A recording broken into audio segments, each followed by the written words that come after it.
दन्तं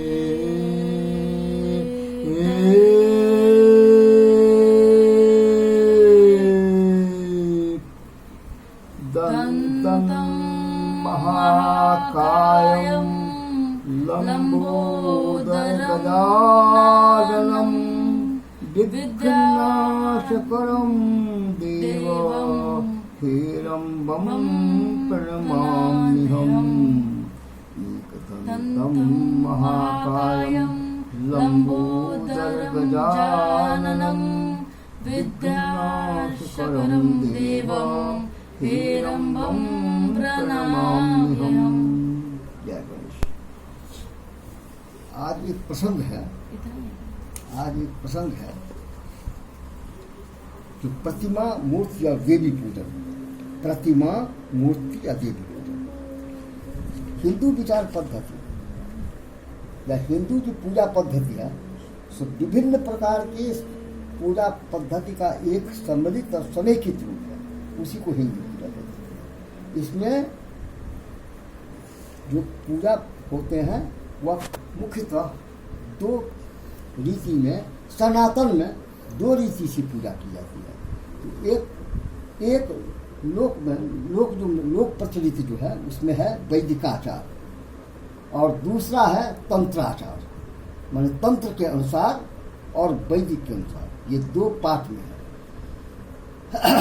संपूर्ण दक्षिण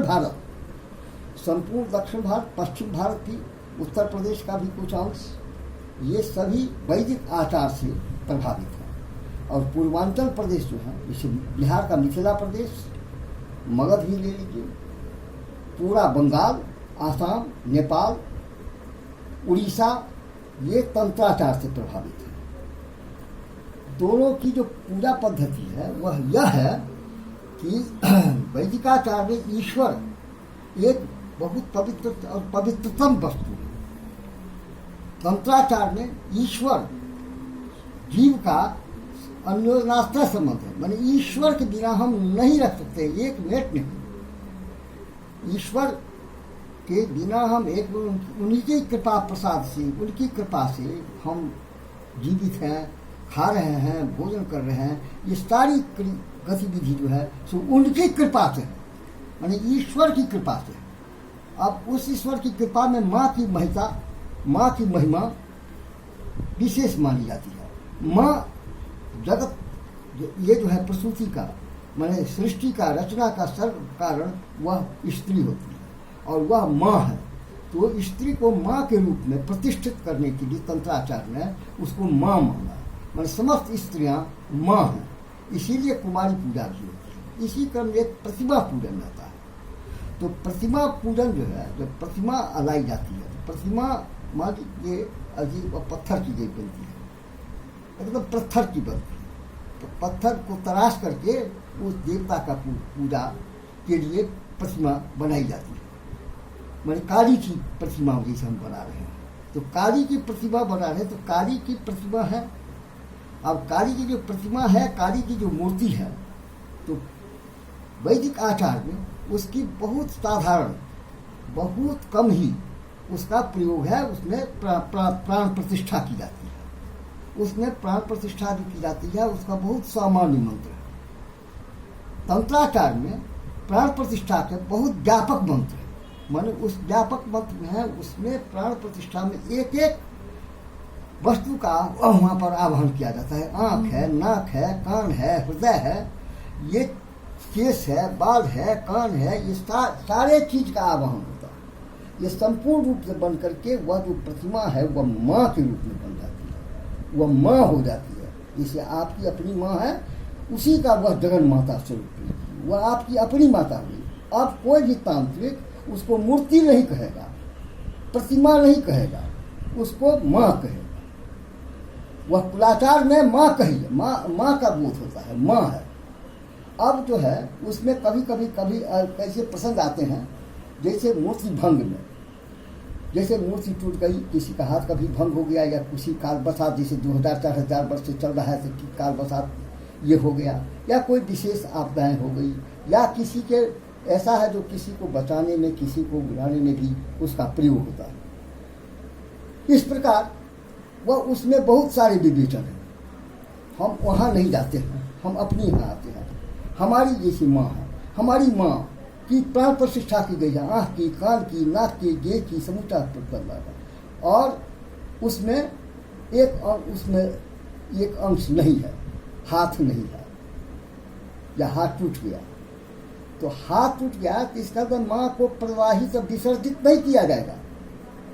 जैसे आपकी अगर अपनी माँ होगी और वह किसी एक्सीडेंट में अगर उनका हाथ पैर टूट जाए तो उनको आप नहीं फंसाइएगा, उनको गंगा प्रवाह नहीं कीजिएगा। वह जीवित जब तक भी आपको और सेवा करनी पड़ेगी, आपको सुरक्षित रखेगी, उसका प्लास्टर होगा।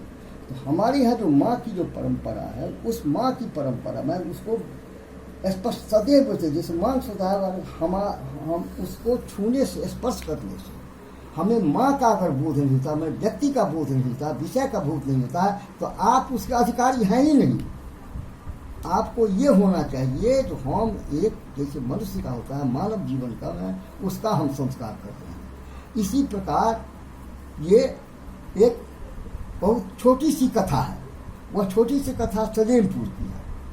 वहाँ पर एक बहुत प्राचीन काल में, कोई 1870 ईस्वी में माता श्री कालिका की स्थापना की गई।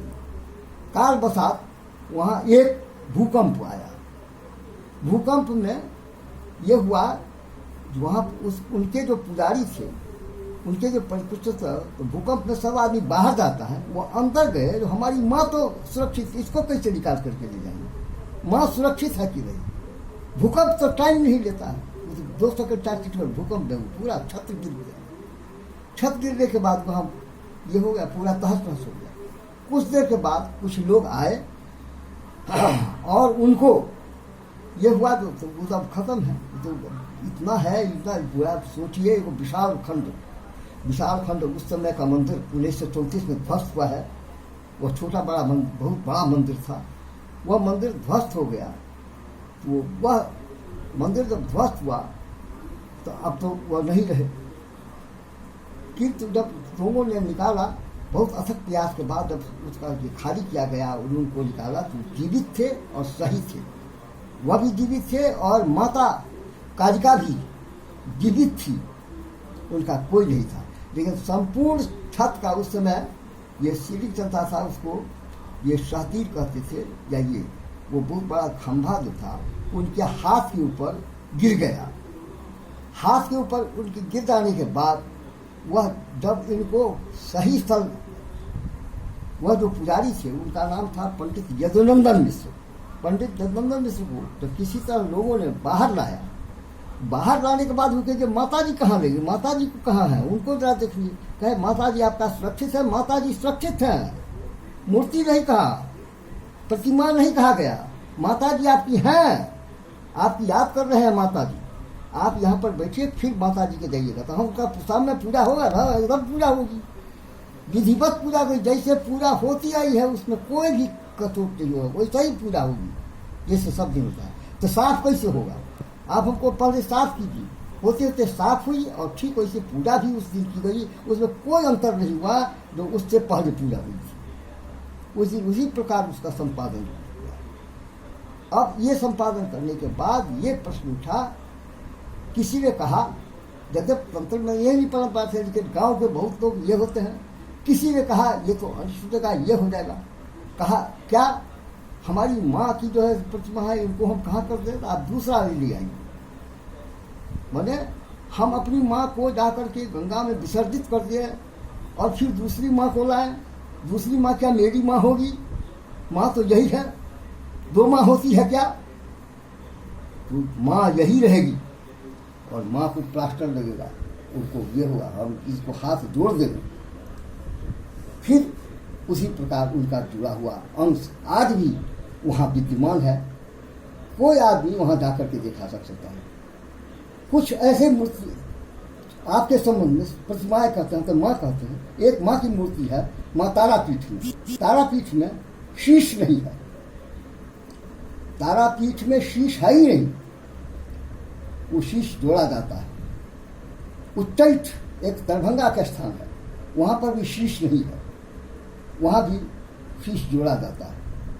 वहाँ शीश नहीं जोड़ा जाता है क्योंकि इस तंत्र संप्रदाय में एक माँ स्वयं है जिनको शीश नहीं है, वह है माता श्री छिन्नमस्ता देवी। माता छिन्नमस्ता के पास वह शीश ये लगा हुआ नहीं है, वह शीश अलग है, वह हाथ में है। इस प्रकार प्रतिमा नहीं, वह माता जी हैं, वह माता जी हैं और माता जी रहेंगी। माता जी एक माता जी होती हैं, फिर माता जी ये माता जी जो है सो वो माता जी आज भी विद्यमान है। इस प्रकार के कई ऐसे है।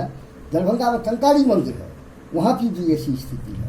तो ये सब इस संप्रदाय में वह करता है। और अंत में जो लोग कुलाचार की साधना करते हैं, जो तंत्र की साधना करते हैं, वो जानते होंगे जो हृदय में देवी का निवास होता है, वह इसलिए कहा जाता है शिरसि भैरव ऋषये नमः, मुखे उस छंद से नमः, हृदय देव्ये नमः।